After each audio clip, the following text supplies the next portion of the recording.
What's up sa inyo mga katabas? Panibagong vlog na naman nga pala to. Kaya ano pang inaantay nyo? Huwag niyong kalimutan mag-like, share, and subscribe para updated nga kayo sa mga ilalabas pa nating mga video. Ngayon nga pala may re-repair tayong hamba na wala sa hulog. Medyo madugo to kasi nakikita nyo kabilaan yung wala sa hulog neto. Kaya ano pang inaantay natin? Arat na! Sa part na to, tamang sinsil lang dahil ng hamba. Tamang pait-pait lang. Kailangan natin siyang paitin kasi para mahabol natin yung wala sa hulog. Kaya ano pang inaantay natin? Konting montage tayo dyan na walang tugtog pa makapirate tayo.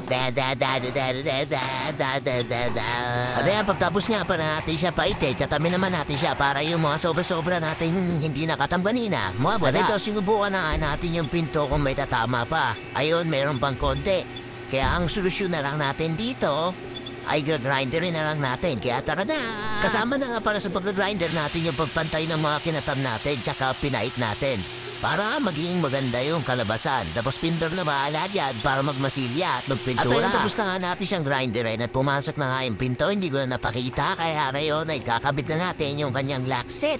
Dayan, makikita niyo naman stand yung ating lock set na gagamitin dyan. At ito yung manual, makikita niyo naman din sa manual kung paano yung gagamitin.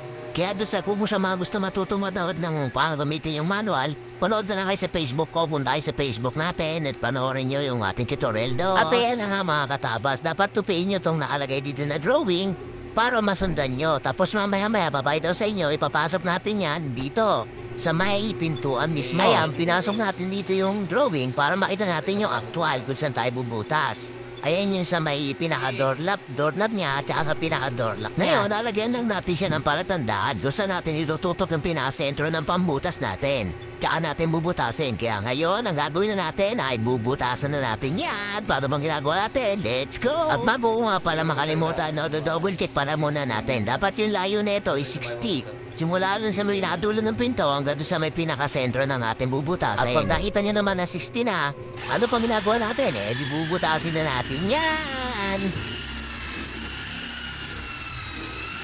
Ito na nga pala mga katabas, ito yung magiging manual nyo. Ayan, makikita nyo naman dyan, may 60mm. Ayan yung susundin nyo. Doon sa may butas ng doorknob. At ayun naman sa may doorlock naman, mayroon 25mm. Ayan yung mga sentruan niya. Mula doon sa pinakadulo ng pinto. At ayan na nga, mabubutas na natin. At ayan, nabutas na nga pala natin yung pinto. Makikita nyo naman, napakaswabe, napakaganda. Ayan, dahil nabutas na natin yung nasa doorknob. Ngayon naman sa doorlock tayo. Mula pala doon sa pinakadulo ng pinto pababa, kuha tayo ng 100mm. At dito naman yung 25mm. Ayan, hatitin na natin dyan kung nasa 25mm na ba. Tapos kaysa natin guguhitan yan. At syempre, pagtapos natin guguhitan, bubutasin na natin yan. Ayan yan pa rin gamit natin pambutas. Isang set yan na bibili, guys. At meron yan kahit sa ang hardware. At ayan na nga, guys, tapos na natin siyang butasan. Makikita naman natin na kailangan natin itong i-actualize yung kanyang lock set.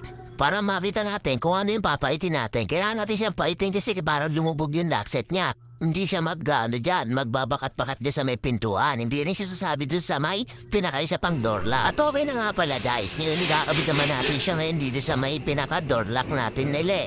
Ngayon makikita nyo yan yung pinaka-finish product ng doorlock. Pero susunod naman natin ilalagay is ito. Ito naman tayo sa may pinaka-doorknob niya. Ngayon ikakabikalas-karasin natin yung mga tornilyo na yan para mapalagay natin doon sa may doorknob. Ngayon, pag naabit na natin yung doorknob na yan, susunod naman natin yung sa likod na doorknob. Ayun naman yung merong lakad, tsaka merong unlock. Kasi ito yung part na to, ito yung merong susian. Diyan natin sususian yung part na yan. Ito yung sabi ko sa inyo guys, yung merong unlockan, tsaka pindutan. Ayan nga pala yan guys, so makikita naman natin dyan. Ayan, dalagyan na lang natin siya ng screw. Tapos pagdali natin din ng screw, sisikipan lang natin. Tapos magiging okay na yan. Tapos na tayo rito sa may doorknob. Dito naman tayo sa may doorlock. Dito sa may nakadikit sa hambak. Ayan, makikita nyo naman yan dyan. Madali lang yan kasi makikita nyo kung saan nakatutok yung doorlock ng ating pinto. Kung saan tututok dyan sa may hamba. Ayun lang naman yung bubutasin natin dyan guys. Kaya yun lang. Pagtapos naman din natin siyang butasin, ayan, same process lang din siya nandun sa may pinto. Tsaka itong hamba na ito. Kailangan lang natin siya paitin para pumasok din yung pinakalagayan ng doorlock. Hindi siya mag-overlap dyan. At pagtapos naman natin siya paitin, ayan, ikakabitan natin yung housing ng doorlock niya. Makikita niya man yan, ikakabit lang natin yan. I-screw lang natin yan ng dalawa. Tapos magiging okay na uli yan. At dahil okay na ang lahat, syempre testing na natin yan. Ayan, yung makikita nyo naman yan guys. Ayan, naglalak na siya uli guys, Makikita nyo, napaka-sureball ng gawa naman natin. Dumahin, ito nyo, naglalak talaga siya. At na-unlock din natin siya. Makikita naman dyan sa video natin guys, O, di ba? Ganyan lang yun, guys. Ngayon, maalam nyo na, ha? Pero huwag nyo kakalimutan mag-like, share, and subscribe para updated kayo sa mga inalabas nating video. Thank you!